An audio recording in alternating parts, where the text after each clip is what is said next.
Hola amigos, muy buenas noches, bienvenidos a otra nueva edición de Abogado Responde. Seguimos en el mes de julio y seguimos por supuesto con nuestros programas que para nada están enlatados, son programas que hacemos semana a semana, como les anunciamos que seguiremos en el mes de agosto, únicamente nos tomaremos un pequeño descanso en el mes de septiembre y para eso no el mes entero. Bien, seguimos con temas de actualidad y vamos a aprovechar pues que ha pasado pues por nuestra zona, por Ferrol y comarca, pues un ferrolano, por cierto, pero bueno, que no, ahora lo vamos a aclarar con él, pero no, digamos que tampoco viene demasiado por la ciudad, o nos lo aclara él, y bueno, pues aprovechamos un poquito el paso por aquí para, bueno, pues que nos cuente un poquito pues cómo va su trabajo y un poquito de la actualidad jurídica desde su perspectiva. Hablamos de Jaime Rodríguez Arana. Muy buenas noches, don Jaime. Buenas noches. Y muchísimas gracias por venir nuevamente aquí. Venir a Ferrol es un placer muy grande para un ferrolano, como es mi caso, en fin, me agrada mucho. Un ferrolano de toda la vida, como recordábamos, como hablamos con el Off the Record, pero que se pasa, nos comentaba, más por Hispanoamérica, ya no que por Ferrol, sino que en España, ¿no?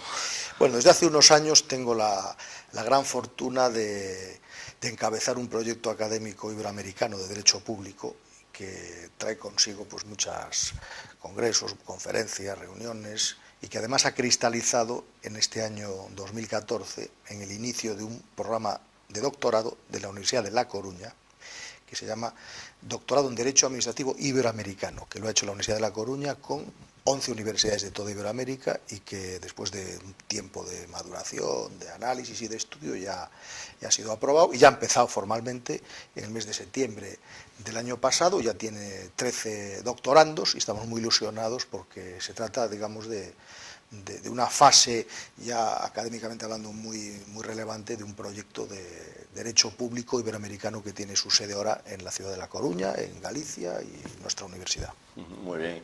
Jaime Rodríguez Arana, que ya había estado el año pasado, y los buenos seguidores la voy a responder, recordarán que es catedrático de Derecho Administrativo, imparte clases en numerosas universidades, pero bueno, el lugar habitual es Coruña. Efectivamente. Y que bueno, pues el discípulo directo, yo creo que es un rasgo que le gustará el recordar, discípulo directo de José Luis Mailán Gil, que fue el primer rector que tuvo la Universidad de Coruña, una persona que fue diputado, lo pudo ceder, participó en la redacción de nuestra actual Constitución española y de la cual yo supongo que se sentía muy orgulloso, ¿no?, de seguir su maestría. Por supuesto, yo me siento muy orgulloso de haber sido alumno primero en las clases de Derecho Administrativo de la Universidad de Santiago, porque entonces no había Universidad de La Coruña. En los años, en fin, queda muy lejos, pero sí, en los años 81, 82, y luego inicié el doctorado y me doctoré bajo su dirección en el año 86 y luego ya hice la carrera académica. Y ahora estábamos comentando que en el mes de junio la Comunidad de Juristas Iberoamericana le ha dedicado un libro de homenaje que se presentó en Buenos Aires el día 9 de junio del presente año, donde escriben más de 300 profesores, son 2 tomos de 1000 páginas cada uno sobre temas variados del derecho público, y ahí se recuerda eso que tú decías de su condición de constituyente, de político que aportó sus conocimientos a la Constitución y que ahora mismo, bueno, pues él está muy activo, a pesar de que ya tiene algunos años, sigue muy activo académicamente y está trabajando sobre la transición política y sobre un libro en relación con las comunidades autónomas, con el derecho autonómico, que ya es continuidad de otros que he hecho con anterioridad. Pero sí, para mí, desde luego, desde la perspectiva académica, pues José Luis Mailán me ha marcado mucho y creo que es un gran maestro, porque es una persona que los que hemos estado cerca de él y estamos cerca de él, pues nos ha sabido orientar con agudeza. Es una persona que además elige muy bien los temas, y en la vida universitaria, si el maestro te elige bien los temas de investigación, eso es fundamental. Y él, en ese sentido, pues ha sido y es un gran maestro del derecho público. Bueno, sabemos que a Jaime Rodríguez Arana, pues no, bueno, como buen estudioso e investigador, no le gusta hablar de política y tampoco lo vamos a hacer, pero que duda cabe, no, Jaime, que la diferencia, digamos, de perfil entre el diputado José Luis Mailán Gil y los diputados actuales es muy evidente, ¿no? Digo, obviamente de nivel intelectual. Bueno, cada momento tiene digamos, las circunstancias que tiene. En aquel momento de la transición a la democracia, pues se concitaron toda una serie de personalidades de mucho nivel intelectual, de grandeza, de altura de miras, gente magnánima, generosa, que antepuso en muchos casos pues la condición de servidor del pueblo, de diputado, por encima de otras cuestiones que les supondrían muchos más beneficios económicos, y por lo tanto tuvimos una gran suerte con una élite de grandes políticos y grandes personas que aportaron a la vida pública española y consiguieron hacer una norma jurídica, la norma de las normas, la que regula por la Conveniencia Pacífica de los Españoles, que por el mundo adelante es observada con gran envidia, porque la verdad que ha sabido, ya son 35, 36 años de vida, ha sabido encauzar muy bien las distintas formas de concebir la intervención del Estado, de concebir pues distintos aspectos de la vida política, y que todavía, en mi opinión, la Constitución permite muchos desarrollos que para mucha gente son, yo diría que inéditos, a pesar de que, evidentemente, después de tanto tiempo, pues algunas reformas supongo que serían bienvenidas, porque tampoco es la Biblia, tampoco se puede pretender petrificar el ordenamiento de una vez para siempre, y porque hay nuevas circunstancias que aconsejan pues, nuevas soluciones, ¿no? Y creo que esas personas que estuvieron en los años 77, 78 trabajando conjuntamente, desde distintas ideologías, porque ahí se pusieron de acuerdo gente de la derecha, gente de la izquierda, gente del centro, y eso es algo que hoy yo creo que se echa un poco de menos, y también porque, bueno, hay una crisis política y general en Europa muy grande, ya lo estamos viendo con las elecciones europeas, de la abstención que existe, la desafección que hay hacia la política, y en fin, yo no diría que son ni mejores ni peores que los que hay ahora, simplemente son responsables políticos distintos, que es la manifestación de la realidad social de cada momento. Y ahora sí que creo que en España y en muchos países de Europa hay una gran oportunidad de cambios y transformaciones para intentar resolver el problema de la crisis, que no solamente es económico, financiero y formal, yo creo que es un problema que tiene más calado, que hay que buscarlo, digamos, en las señales de identidad de una civilización, de un continente, que ha sido durante mucho tiempo el espejo en el que se han mirado muchas partes del mundo, en lo que se refiere a los derechos fundamentales de la persona, a lo que se refiere al compromiso con los derechos humanos, y que ahora, pues lamentablemente, y esto a mí como europeo y español me duele decirlo, pero Europa es irrelevante a nivel mundial, es irrelevante en las Naciones Unidas, y por lo tanto, ¿cómo va a recuperar su posición? Pues yo creo que si recupera el sentido que ha tenido, tiene y tendrá Europa, que es pues una combinación, digamos, de lo que yo entiendo que son las tres expresiones de una civilización, que era el derecho de Roma, la justicia, el derecho romano, que era el pensamiento, la metafísica, el pensamiento griego, y yo lo pondría Roma, Atenas, y luego la cultura de la solidaridad cristiana, solidaridad, reflexión, pensamiento y derecho. Es un trípode que ha levantado una civilización que ahora se tambalea precisamente porque está huérfana de principios. Sí, estamos huérfanos de principios, y bueno, igual que pues en la historia de la humanidad ha habido muchas épocas de crisis, pues seguramente volverán a surgir, porque no vamos a quedarnos como estamos durante mucho tiempo, y van a surgir pues nuevas personas, van a surgir nuevos liderazgos. También la sociedad está empezando a percibir que tiene que jugar un papel más activo, y que el temple cívico de una sociedad depende también del grado de compromiso en las cualidades democráticas del pueblo. Y esto estamos empezando a verlo de una manera, en unos países con más intensidad, en otros con menos. Fíjate lo que ha pasado en las elecciones últimas en Francia, en algunos países del norte de Europa, donde lamentablemente para mí muchas expresiones totalitarias están empezando a tener una presencia significativa, no muy alta, pero significativa y preocupante. Y por cierto, bueno, Jaime Rodríguez Arana visita, como hemos comentado al inicio del programa, muchos países de Latinoamérica. Allí un poco lo que nos está comentando es que se ve con cierta, como un referente, ¿no? España, su constitución, su ordenamiento jurídico. Por lo tanto, ¿cómo se está tomando, o no sé si está llegando del todo, pues esos movimientos, pues, en fin, contestarios con la propia estructura constitucional, procedentes fundamentalmente de Cataluña, pero incluso con la propia oportunidad del cambio en el jefe de Estado, bueno, la sucesión reforma natural, pero bueno, que se ha querido vender como otra cosa. ¿Qué opinan ahí si es que llega con toda su intensidad, tanto ya digo, esos pequeños, aunque sean pequeños brotes republicanos, y esa, pues, digamos, parece que ansia de realizar cambios también de gran calado en la Comunidad Autónoma de Cataluña? La verdad es que, en mi opinión, el advenimiento del nuevo rey en España pues es una gran oportunidad y una gran ocasión para que él mismo encabece cambios y transformaciones que este país necesita, en muchos aspectos del orden económico, financiero, político, social, cultural, en fin, hace falta, yo creo que muchos cambios y transformaciones, y él tiene una gran oportunidad para liderar bueno, pues un conjunto de cambios que son necesarios. Ahora bien, que haya que hacer cambios y transformaciones no quiere decir que esos cambios y transformaciones tengan que ser radicales. Yo no soy ni inmovilista ni revolucionario. Ya lo he escrito muchas veces. Yo me incardino más en movimientos reformistas, de reformar lo que existe para mejorarlo, pero desde lo que existe. No me parece que a estas alturas del tiempo en que estamos pues haya que hacer tabula rasa de todo lo que hemos recibido y empezar de cero, ni tampoco creo que sea razonable una visión estática y petrificada de la realidad. Hay que cambiar y bueno, pues hay muchas cosas por hacer en los aspectos económicos y financieros, políticos y sociales.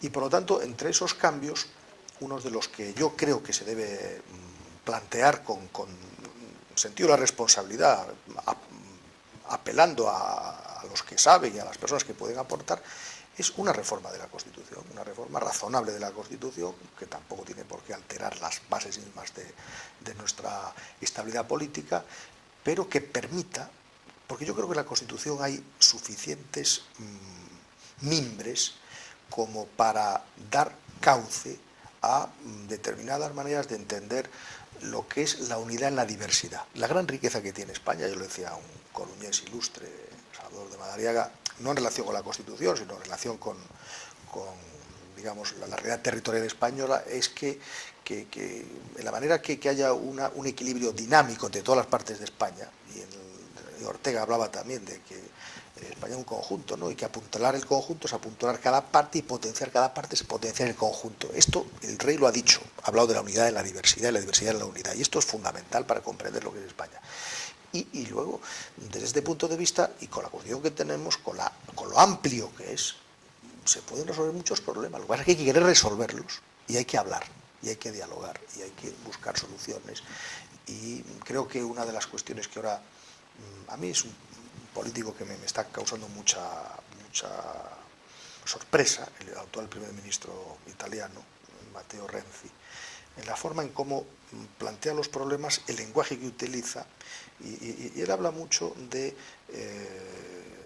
escuchar, de que la política es escuchar a la población, que es escuchar lo que late realmente en la sociedad.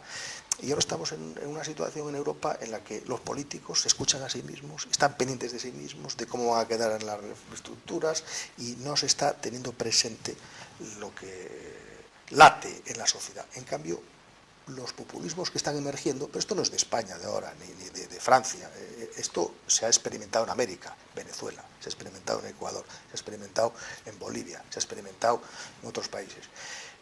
Pues hay que tener cuidado, porque en la sociedad está instalado un cierto desencanto y una cierta frustración por muchas cosas que todos conocemos muy bien. Entonces, lo que se apela desde el sentido común y desde la moderación es que los grandes partidos tengan la capacidad de abrirse a esas reformas, abrirse a esa realidad y se pongan de acuerdo, porque si no, me temo que podemos hasta experimentar soluciones que nadie quiere. Pero para eso hace falta una cierta sintonía con la realidad, y creo que en este momento el rey de España, Felipe VI, puede encabezar de una manera razonable pues unos cambios que permitan que se recupere el diálogo, que se recupere el acuerdo, el consenso, que es algo muy necesario para resolver las crisis. Vemos por lo tanto, Jaime Rodríguez Arana no es de los que están un poco desencantados, digamos, con que se haya producido la sucesión a jefe de Estado, porque hay movimientos que apuntan a que quizás no era el mejor momento para realizar el relevo.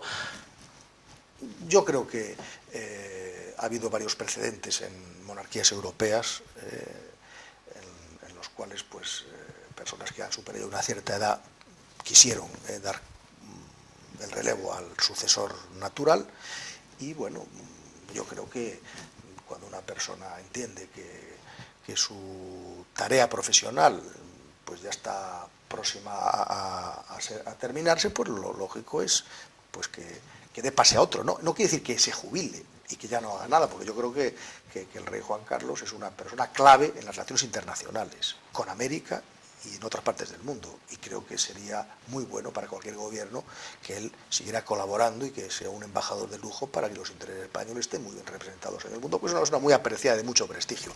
Pero eso no quita que efectivamente ahora, como él dijo, ¿no? que hay que dar paso a una nueva generación. También en la política hace falta una nueva generación. No pueden estar siempre los mismos permanentemente. Tiene que haber cambios y transformaciones, y la democracia, además, en la temporalidad de los mandatos es una de las cualidades fundamentales.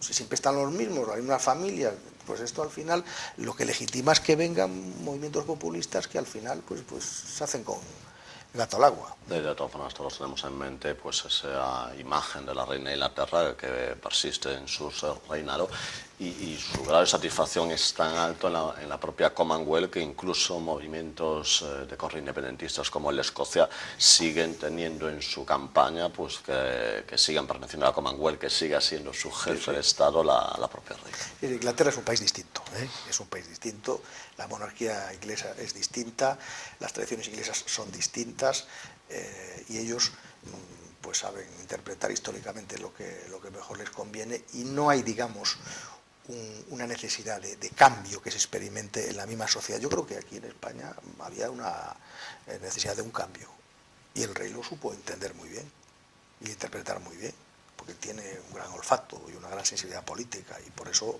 pues ha dado el paso y abdicó. Creo que pasó en Bélgica también hace un año, un par de años, en Holanda. En Inglaterra es distinto, es una isla, ellos manejan por la izquierda, el derecho lo interpretan de otra forma, allí lo importante es el precedente, no es la norma escrita, en fin, tienen sus reglas, tienen sus costumbres, les van bien, entonces si les van bien, ¿por qué van a cambiarlas? Muy bien. Para que el pobre Carlos de Inglaterra a lo mejor no va a reinar, no se sabe, ¿no? Como sigamos así, puede ser que le sobreviva a la reina. Muy bien, hemos tocado, aunque fuese el refilón en la Europa.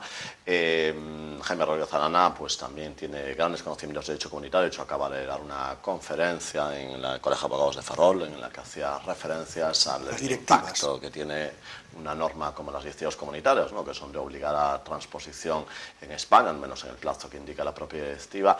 Bueno, antes un poco, si acaso, de dar unas pinceladas sobre la propia objeto de la conferencia.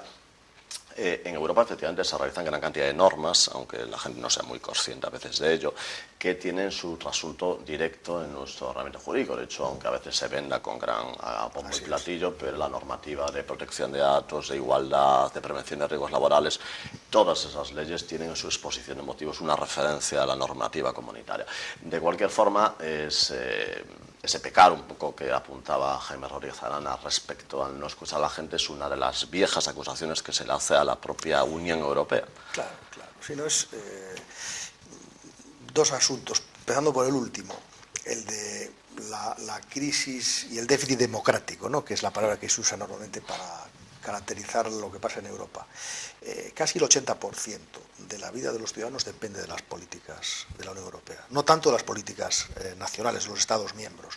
Y lo que ocurre es que la gente común y corriente no sabe exactamente cómo incide Europa en sus vidas, y eso es porque no se les explica. O sea, no solo falta interés, es que tampoco hay, por otra parte, es que la Unión voluntad Europea debería tener en los territorios, pues tienen una delegación en Madrid, pero tienen que tener un programa de actuaciones para explicar a la ciudadanía realmente pues cómo lo que se refiere al medio ambiente, lo que se refiere a los principios de igualdad, lo que se refiere a la política agraria, todo. Entonces, el gran problema que yo veo es que la población es la gran comida de piedra, y por lo tanto se hacen políticas, yo llamo políticas tecnoestructurales, diseñadas por unas élites que hay en la Unión Europea, que no tienen que ver con la realidad. Y ya que estamos hablando del derecho comunitario, como saben nuestros telespectadores muy bien, sobre todo los abogados, es un derecho que tiene aplicación directa y preferente. ¿Eso qué quiere decir? Pues quiere decir que las materias de competencia de la Unión Europea esas normas son de aplicación directa. Las directivas, como tú muy bien has dicho, necesitan una transposición, necesitan una operación jurídica para que esos principios se puedan trasplantar al ordenamiento jurídico. En el caso de las nuevas directivas del año 2014, del mes de enero, está previsto que estén traspuestas ya al derecho español en el año 2016. O sea que tenemos un cierto tiempo para reflexionar y ver la mejor manera de transponerlas. Ahora bien, son unas directivas que las comentamos en un curso que creo que conviene que subrayarlo, porque es un máster que se da aquí en Ferrol de Logística y Transportes de la Universidad de Ferrol, donde colabora también el Departamento de Derecho Administrativo, y la conferencia se enmarcó en ese contexto.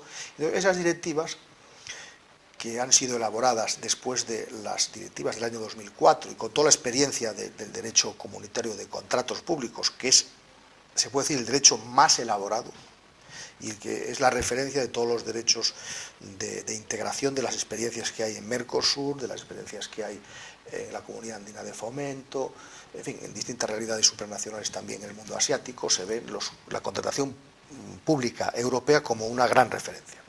Lo que ocurre es que en este momento, y yo creo que también es una expresión de la crisis en que vivimos, la crisis del derecho también en la que vivimos.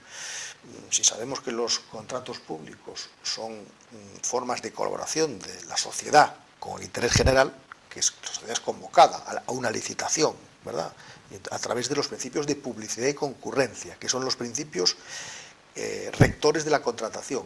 Cuando no hay publicidad y concurrencia, se abre el mundo de la corrupción. Entonces, la excepción tiene que ser las adjudicaciones negociadas o las adjudicaciones por diálogo competitivo o las adjudicaciones restringidas. Eso es la excepción excepcionalísima. Lo normal tiene que ser la licitación abierta y pública. Porque es más lenta. Ya, pero es más lenta, pero si se hace bien, al final se garantiza la publicidad y se puede elegir al mejor postor. Que, por cierto, a la hora de elegirlo hay que pensar en los ciudadanos, es decir, en cómo esos ciudadanos van a disfrutar de la mejor obra pública, del mejor servicio público, que a veces se piensa en otras consideraciones y no en los ciudadanos. Entonces, yo lo que le achaco a estas directivas es que han prácticamente eliminado el principio de, aunque lo digan expresamente, pero luego cuando uno analiza todas las excepciones que hay, pues se puede concluir diciendo que la regla general es la adjudicación restringida y la excepción la adjudicación abierta. Con algo muy grave, y es que hay una institución en el derecho de los contratos que se llama la potestas varianti, que nuestros amigos que nos escuchan y que nos ven lo saben muy bien, que es la capacidad que tiene la administración de modificar, digamos, las cláusulas del contrato. Lo cual puede llegar a ser bastante perverso. Claro, en España y en otros países están en los entornos del 10-20%, pero es que la Unión Europea va a permitir que se pueda modificar hasta el 50% del precio. Entonces, esto es realmente, como dicen los ingleses, unacceptable, ¿no? Es inaceptable. ¿Por qué? Bueno, pues porque se abre un espacio para que, si ya hemos criticado tanto esto que les llaman reformados, ¿verdad?, que se puedan alterar las condiciones, pues resulta que la Unión Europea pone en bandeja la posibilidad también de que se pueda alterar las condiciones del contrato con una modificación del precio, de esa cantidad que es una modificación esencial, y esto se llama novación del contrato. El contrato totalmente. Es una novación, es otro contrato, ¿no?, ¿verdad? Porque el precio y el plazo es un elemento esencial del contrato, que si se transforma tan radicalmente, al final es otro contrato. Entonces, ¿por qué ocurre esto? Pues esto ocurre porque en las instituciones de la Unión Europea falta una perspectiva mucho más clara de que los contratos, los actos administrativos, las decisiones deben estar al servicio de la comunidad, de los ciudadanos, de la mejora de sus condiciones de vida. Y esto, que es grave, porque es lo que yo creo que está fallando en Europa, que la política se ha convertido no en el arte, digamos, de saber tomar decisiones para que la gente viva mejor y que pueda desarrollar mejor sus derechos y que pueda vivir en mejores condiciones de mayor dignidad, que para eso está la política, lo que se ha convertido pues en una forma prácticamente de supervivencia para una serie de minorías que ya ahora son casi mayorías, pues que se olvidan frecuentemente en cuanto acceden al poder de para qué están y qué tienen que hacer. En particular en la Unión Europea siempre se les ha acusado de que quien domina de verdad las instituciones es Francia y Alemania, ¿no? Bueno, es el eje de París y Berlín, efectivamente. Luego al final se ve cómo se reúne la Comisión Europea o el Consejo y aparte siempre el presidente de un país y el presidente del otro país se reúnen y toman su decisión. Si no les gusta, es una escenografía que realmente llama la atención, porque estamos en una realidad supranacional donde todos tenemos la misma función y el mismo peso, o admitir ese tipo de desequilibrios, pues es que ya está gráficamente, da a entender que esto no está bien organizado. Podríamos, en la opinión de Jaime Rodríguez Arana, ver en un futuro más o menos próximo que alguno de los países más euroescépticos, como el caso de Gran Bretaña, llegue a abandonar realmente la Unión Europea, o es más bien un amago, el típico amago inglés que nunca llega a... Bueno, los ingleses son muy pragmáticos, y están acostumbrados son buenos negociadores, muy buenos negociadores. Aunque la última les ha salido mal para la presidenta de la Comisión. Les ha salido mal, pero ellos han jugado hasta el final y son gente muy pragmática. En realidad, el problema de la Unión Europea es que o recupera, desde mi punto de vista, digamos, las señales de identidad propias, o al final pues puede ocurrir que la ciudadanía, si se abstuvo el 60%, creo que se abstuvo en general, no, 55 o 60%, que es un grado de desencanto muy alto, ¿no? Porque si la democracia se funda sobre la mayoría, la participación... En Italia anularía una votación, ¿no? En Italia, si no se llega un 50... En los referéndums, que es algo que debemos de copiar en España, el referéndum en Italia, si no tiene el 50% de participación, ya es irrelevante. Igual parece razonable. Totalmente razonable, porque si estamos hablando de un sistema que se basa en la participación de la ciudadanía, cuando el 60% no va a participar, porque claro, nos hemos acostumbrado a vivir en un mundo de lo formal.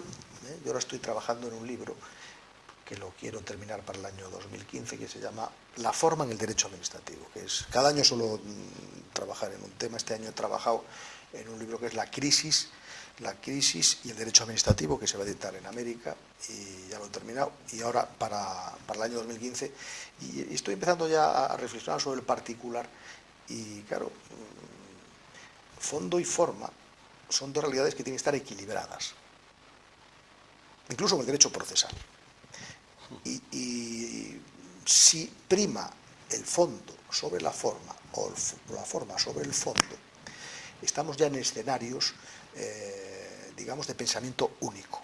Y yo creo que hay que luchar por un pensamiento equilibrado, plural, compatible, en el cual, al final, la forma sea la expresión del fondo. Los europeos, el Tribunal de Justicia, tiene un principio que a mí me ha servido muchas veces para mis estudios y comentarios, que dice que el proceso nunca puede ser un obstáculo para el que tiene la razón.